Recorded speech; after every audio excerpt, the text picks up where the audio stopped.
আমরা পবিত্র শাস্ত্র দেখি মতে লিখিত সুসমাচার তার প্রথম অধ্যায় 18 থেকে 25 পদ পর্যন্ত। আমি যদিও এই বাক্যের অংশটুকু এর আগেও কয়েকবার পড়েছি, তারপরেও এই প্রভু যিশুর জন্মের বারতা সম্পর্কে আমরা দেখি পবিত্র শাস্ত্র আমাদের কি বলে। যীশু খ্রিস্টের জন্ম এইভাবে হয়েছিল। যোসেফের সঙ্গে যিশুর মা মরিয়মের বিয়ে ঠিক হয়েছিল, কিন্তু তারা একসঙ্গে বসবাস করার পূর্বেই পবিত্র আত্মার শক্তিতে মরিয়মের গর্ভ হয়েছিল। মরিয়মের স্বামী যোসেফ সৎ লোক ছিলেন। তিনি লোকের সামনে নিজেকে লজ্জায় ফেলতে চাইলেন না, এই জন্য তিনি গোপনে তাকে ছেড়ে দেবেন বলে ঠিক করলেন। যোসেফ যখন এই সব ভাবছিলেন, তখন প্রভুর এক দূত স্বপ্নে দেখা দিয়া তাহাকে বললেন, দাউদের বংশধর যোসেফ, মরিয়মকে বিয়ে করিতে ভয় করো না, কারণ তার গর্ভে যিনি জন্মেছেন তিনি পবিত্র আত্মার শক্তিতেই জন্মেছেন। তার একটি ছেলে হবে, তুমি তার নাম যীশু রাখবেন, কারণ তিনি লোকদের তাদের পাপ থেকে উদ্ধার করেন। এই সব হয়েছিল যেন নবীর মধ্য দিয়ে এই যে কথা বলেছিলেন তা পূর্ণ হয়। একজন কুমারী মেয়ে গর্ভবতী হবে, তার একটি ছেলে হবে এবং তার নাম রাখা হবে ইম্মানুয়েল। এই নামের মানে হলো আমাদের সঙ্গে ঈশ্বর। প্রভুর দূত যোসেফ যেমন আদেশ দিয়েছিলেন, ঘুম থেকে উঠে তিনি তেমনই করলেন। তিনি মরিয়মকে বিয়ে করলেন, কিন্তু ছেলের জন্ম না হওয়া পর্যন্ত তার সঙ্গে মিলিত হলেন না। পরে যোসেফ ছেলেটির নাম যীশু রাখলেন। আমেন। আমরা যখন পবিত্র শাস্ত্র দেখি, যে পবিত্র শাস্ত্র এই প্রভু যীশু খ্রিস্টের জন্ম সম্পর্কে কি বলে, আমরা কি জানি খ্রিস্টাব্দ গোনা কখন থেকে শুরু হয়? প্রভু যীশু খ্রিস্ট যখনই জন্মগ্রহণ করেন তারপরের থেকে খ্রিস্টাব্দ গোনা কিংবা খ্রিস্টাব্দের প্রচলন শুরু হয়। প্রভু যীশু খ্রিস্ট কিংবা ঈসা আলাইহিস সালামের জন্ম যখন হয়েছিল, তখন খুব ঠান্ডাময় একটা রাত্রি ছিল। ঠান্ডার মানে খুব শীতাচ্ছন্ন একটা দিন ছিল, এবং সেই দিনের একটা রাত্রি ভাগ ছিল। আর তিনি যখন জন্মগ্রহণ করলেন, আমাদের এখন যেমন বিভিন্ন আইনস্টাইন, তারপরে বিভিন্ন বড় বড় বৈজ্ঞানিকদের নাম আমরা যেমন জানি, তারা এই সুখ্যাতি অর্জন করেছেন তাদের কর্ম দ্বারা। তারা অনেক বৈজ্ঞানিকের মধ্যে পৃথিবীর শ্রেষ্ঠতম, এই জন্য তাদেরকে শ্রেষ্ঠের পর্যায়ে ধরা হয়। ঠিক তৎকালীন সময় যারা পণ্ডিতবর্গ ছিলেন, আমাদের যেমন এখনকার বৈজ্ঞানিক, তখনকার দিনের লোকদের বলা হতো পণ্ডিত, এবং তাদের কাছে মহান সৃষ্টিকর্তা এই সুসমাচারটা ছেড়ে দিলেন যে দেখো, তোমাদের জন্য মুক্তিদাতা ত্রাণকর্তা জন্মেছেন। এবং এই সুসমাচার দেওয়ার সঙ্গে সঙ্গে যেহেতু তারা জ্ঞানী ছিল, তারা আকাশের দিকে খেয়াল করলো। আর দেখবেন ক্রিসমাস অনুষ্ঠান মানে হচ্ছে একটা তারা ম্যান্ডেটরি, এবং এই তারা তখন আকাশে এত বড় একটা তারা উঠলো, এবং তখনই পণ্ডিতরা কয়েকজন মিলে অ্যানালাইসিস করা শুরু করলো যে এই এত বড় তারা তো এর আগে কখনো ওঠে নাই, এত বড় তারা ওঠার মানেটা কি? তখন তার অ্যানালাইসিস করে দেখলো যে কোন এক মহারাজা জন্মেছেন। এখন এই যে মহারাজা জন্মেছেন, তখন ওই দেশের রাজা ছিলেন হচ্ছে হেরোদ, রাজা হেরোদ। এখন তারা তো জানে যে মহারাজা যখন জন্মবে তখন কোন জায়গায় জন্মাবে, রাজ পরিবারে জন্মাবে। তখন তারা দেখে দেখে পথ চলা শুরু করলো, কিন্তু তারা একটা সময় যে তারাটাকে অন্বেষণ করা বাদ দিয়ে দিল। কোন সময়টা বাদ দিয়ে দিল? কিন্তু দেখেন, তারা অন্বেষণ করা বাদ দিয়ে দিছে, কিন্তু তারা কিন্তু তাদেরকে ছাড়ে নাই। তারা চিন্তা করলো যে এই যে মহারাজা জন্মগ্রহণ করেছে, নিশ্চয়ই রাজবাড়িতে কেউ হবে। তখন তারা যখন রাজবাড়িতে ঢুকে পড়লো, আসলে তো ওইখানে না। তখন তারাটা তাদের কক্ষচ্যুত করে নাই, কিন্তু তারা তাদের জন্য অপেক্ষা করতেছিল। এবং যখন তারা রাজা হেরোদের কাছে গেল, যে যখন শুনলো যে রাজন, আপনার এখানে তো মহারাজার আগমন হয়েছে, জন্ম হয়েছে, আমরা সেই রাজাকে দেখতে আসছি, এবং রাজাকে দেখার জন্য আমাদের সামর্থ্যের মধ্যে যেইটুকু উপহার হয় সেইটুকু উপহার আমরা তার জন্য নিয়ে আসছি।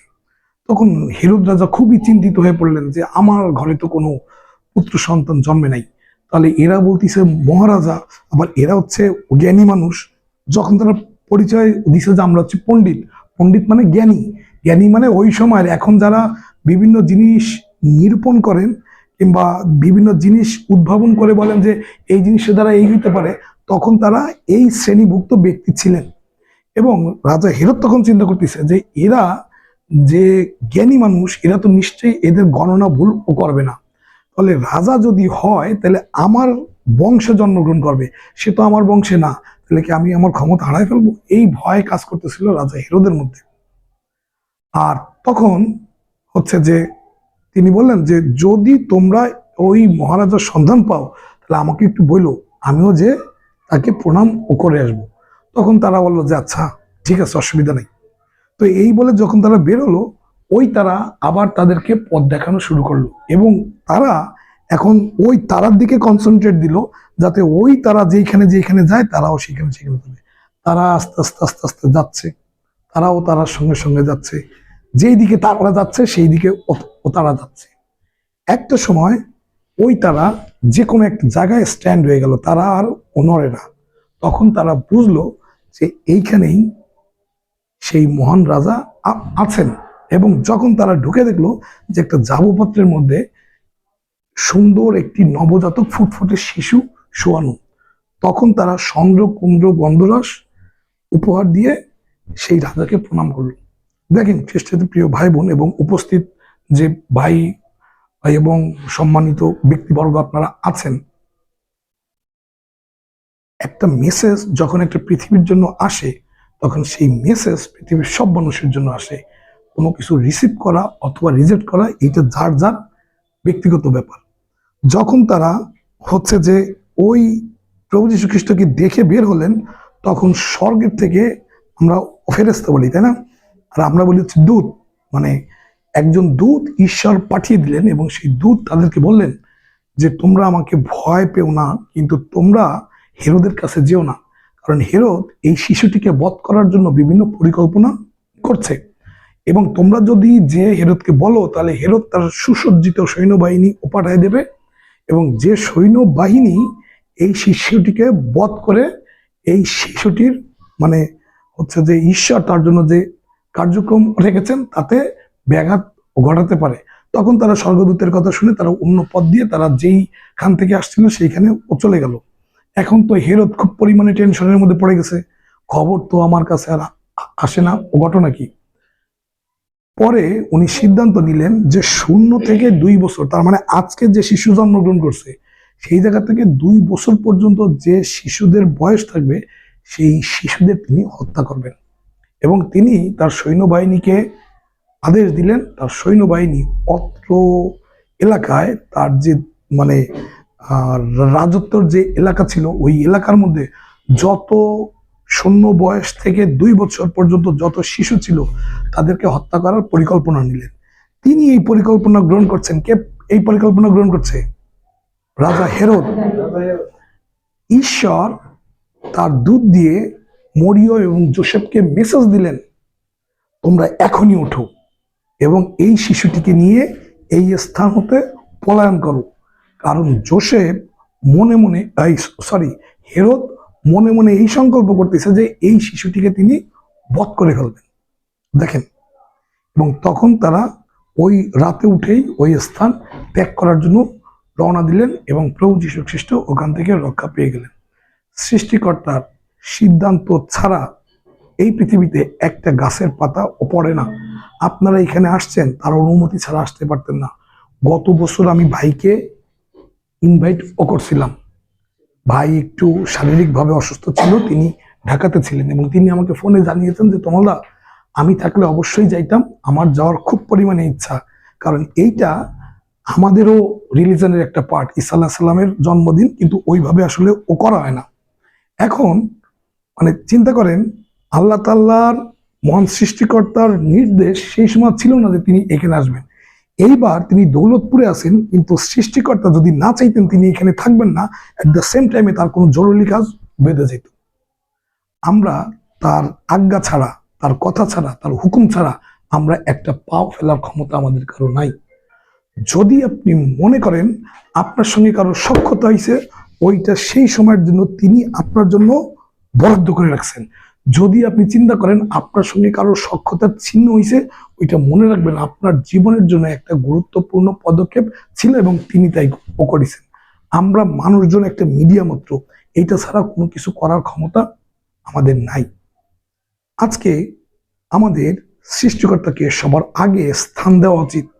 আমরা ও কি করি জানেন?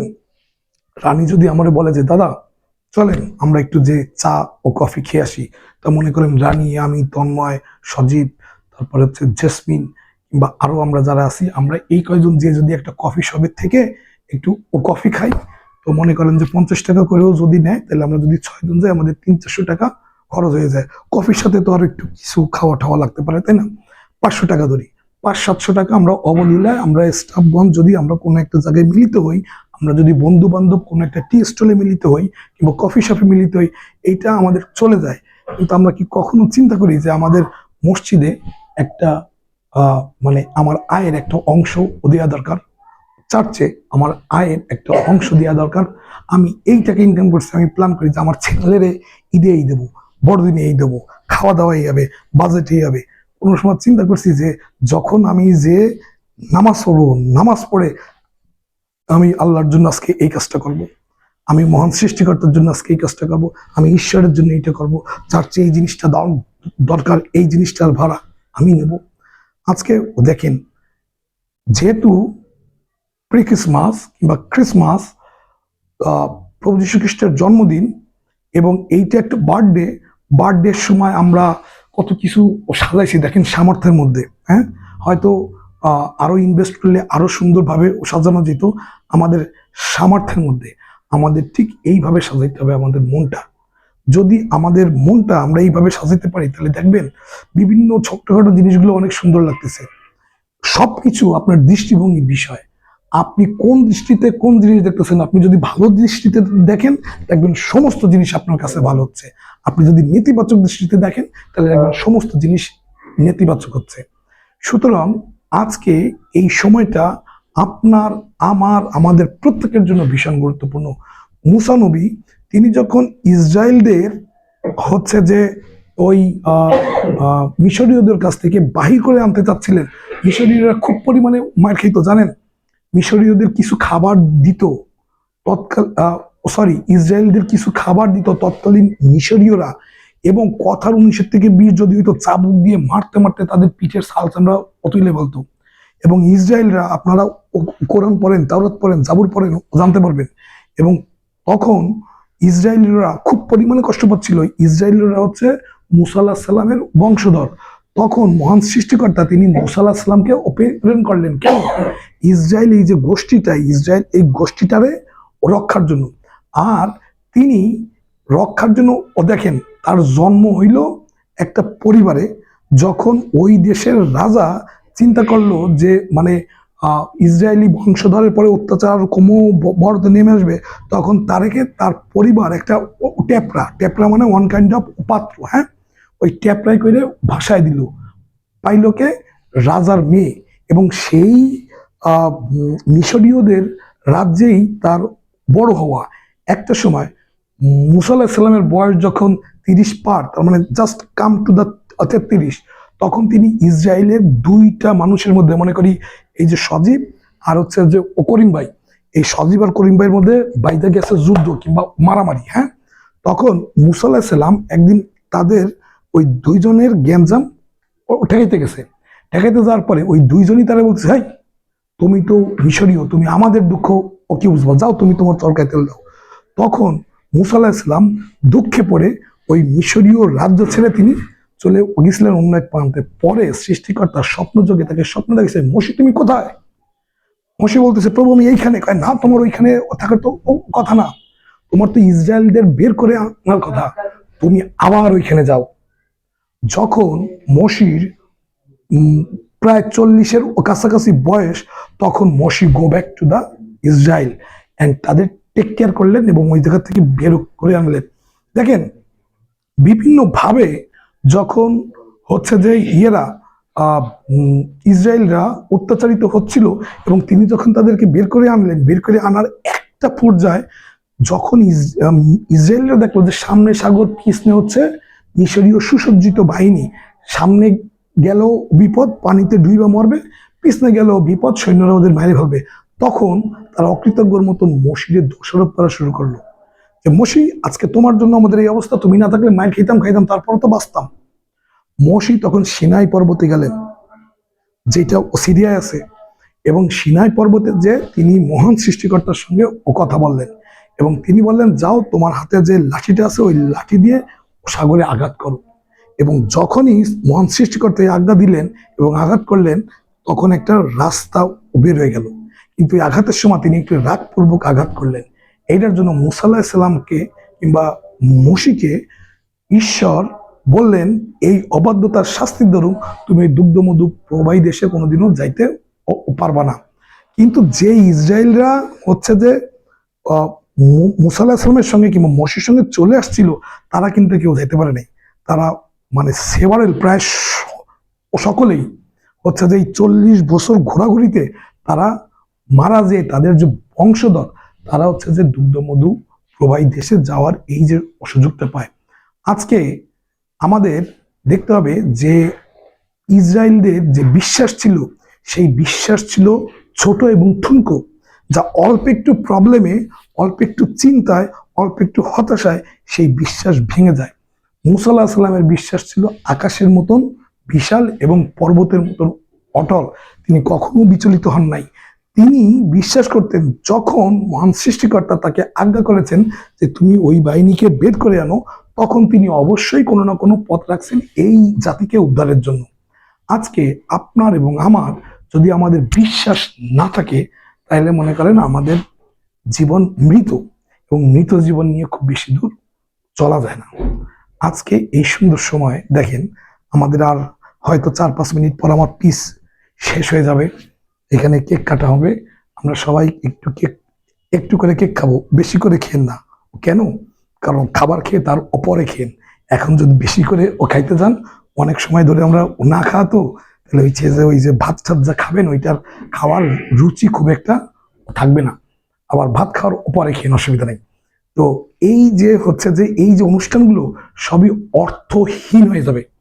এইটা কোনো অর্থ বহন করবে না, এইটা কোনো মানে এক্সট্রা কিছু অ্যাডভান্টেজ বহন করবে না, যেইটা আপনার আগামী দিনের পথ চলার ক্ষেত্রে সাহায্য করবে। সুতরাং আমাদের জন্য এই প্রি ক্রিসমাস নতুন জন্মের বারতা নিয়ে আসে।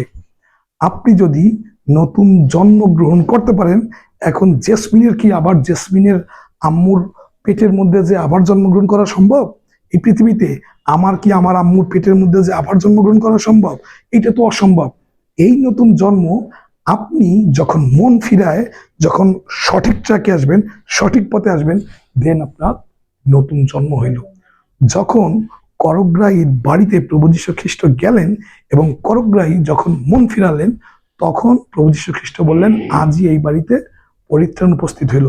That means one kind of name new life. New life means নতুন জন্ম।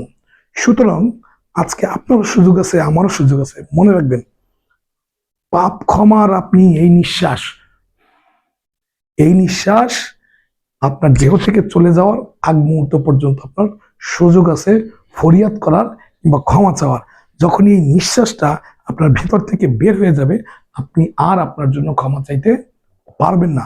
সুতরাং this is the point to come under the toe of Jesus Christ and forgiveness. ক্ষমা চাওয়ার এইটা হচ্ছে রাইট একটা সময়। আপনি যদি নতুন জন্ম লাভ করতে চান, আপনার ক্ষমাবিহীন নতুন জন্ম হয় না। মানে সাধনায় সিদ্ধি মেলে, একটা ও কথা আছে না? হ্যাঁ, আপনি যদি সাধনা করতে চান, তাহলে আপনার সৃষ্টিকর্তার কাছে আসতে হবে। সৃষ্টিকর্তার সান্নিধ্য ছাড়া আপনার সাধনা হবে না। এবং মনে রাখবেন, যদি আপনি তার সঙ্গে কমিটমেন্ট করেন যে মহান সৃষ্টিকর্তা আমাকে আজকে থেকে মাফ করে দেন সব গুনাহ, আমি আর এই সমস্ত পথে হাঁটবো না, এবং তারপরও যদি আপনি ওই পথে হাঁটেন, তাহলে আপনি তার সঙ্গে চিটারি করলেন, যেটা আপনার আখেরাতে খুব কঠিনভাবে আপনার জবাব দেওয়া লাগবে। তো আমি সবাইকে ধন্যবাদ দিচ্ছি খুব সুন্দরভাবে এই এতক্ষণ পর্যন্ত আমাদের এই যে খ্রিস্টীয় বার্তা শোনার জন্য। আমরা এখন আমাদের পবিত্র প্রার্থনার মধ্য দিয়ে আমরা এই অনুষ্ঠানের সমাপ্তি করব। মহান ঈশ্বর, তিনি যদি আমার এই আলোচনার মধ্যে কোনো ভুল হয়ে থাকে, তিনি যেন ক্ষমা করেন এবং আপনাদের কাছে যদি কোনোটা অগ্রহণযোগ্য মনে হয় মার্জনা দৃষ্টিতে দেখবেন। তো আসুন আমরা সকলে মস্তক অবনত করি এবং প্রার্থনায় মিলিত হই, এবং এই প্রার্থনার মধ্য দিয়ে আমরা আমাদের আজকের যে অনুষ্ঠান, এই অনুষ্ঠানের সমাপ্তি ঘোষণা করছি, এবং পরবর্তীতে আমাদের যে অনুষ্ঠানগুলো থাকে খাবারের পরে সেই সমস্ত অনুষ্ঠান পরিচালনা করবে আমাদের দাদা, তন্ময় দাদা। প্রার্থনা করি, মহান প্রভু তোমাকে ধন্যবাদ দিয়ে আজকের এই সুন্দর সময় আমাদের জীবনে দেওয়ার জন্য আমরা খুব পরিমাণে কৃতজ্ঞ এবং হৃষ্টচিত্তে তোমাকে ধন্যবাদ দিই প্রভু। কারণ প্রভু তুমি হৃষ্টচিত্ত দাতাকে প্রভু তুমি পছন্দ করো প্রভু। হালেলুয়া প্রভু। আমরা নতুনভাবে আমাদের জীবনকে সাজাতে চাই প্রভু। আমরা নতুনভাবে আমাদের জীবনকে গড়তে চাই প্রভু। আমরা নতুনভাবে নতুন পথে চলতে চাই প্রভু। তুমি জানো প্রভু, আমাদের প্রতিবেশী এক বোন প্রভু, সে নিদ্রিত হয়েছে প্রভু। সেই পরিবারকে প্রভু তোমার চরণ তলে রাখি প্রভু। সেই পরিবারকে ধরো প্রভু, এবং সেই পরিবারের প্রতি তুমি তোমার আশীর্বাদের হস্ত বিস্তার করো প্রভু। আমরা মানুষ প্রভু, ভুল করি এবং সতত অন্যায় করি প্রভু। আমরা তোমার গৌরববিহীন হই প্রভু। তাই প্রভু তুমি আমাদেরকে ক্ষমা করো প্রভু, যাতে করে প্রভু আমরা আগামী দিনের পথ চলা আমাদের মসৃণ হয় প্রভু। আমার জীবনে যত ভুল অন্যায় অযোগ্যতা রয়েছে প্রভু, ক্ষমা করে দাও প্রভু, এবং যাতে সঠিকভাবে চলতে পারি প্রভু তুমি সেই মতন আশীর্বাদ করো প্রভু। প্রার্থনা রাখতে চাই প্রভু, এইখানে যে ভাই বোনরা প্রভু যে মাতৃস্থানীয় ব্যক্তি বর্গরা রয়েছেন, ভাতৃস্থানীয় ব্যক্তিবর্গরা রয়েছেন প্রভু, যারা দূর দূরান্ত থেকে আসছেন প্রভু, তুমি তাদের প্রতি আশীর্বাদ করো প্রভু, এবং এই দিনের আশীর্বাদ প্রভু তুমি প্রত্যেকের পরে দাও প্রভু। এখানে যারা উপস্থিত আছে প্রভু, প্রত্যেকের পরে দাও প্রভু। এডরা বাংলাদেশকে প্রভু তোমার চরণ তলে রাখি প্রভু। তোমার প্রতিষ্ঠান প্রভু তুমি ধরে রাখো প্রভু। এডরার মধ্য দিয়ে প্রভু তুমি আরো উজ্জ্বলিত হও প্রভু, গৌরবান্বিত হও প্রভু। প্রার্থনা যিশু নামে দেখো শ্রবণ গ্রাহ্য করো। আমেন। ধন্যবাদ।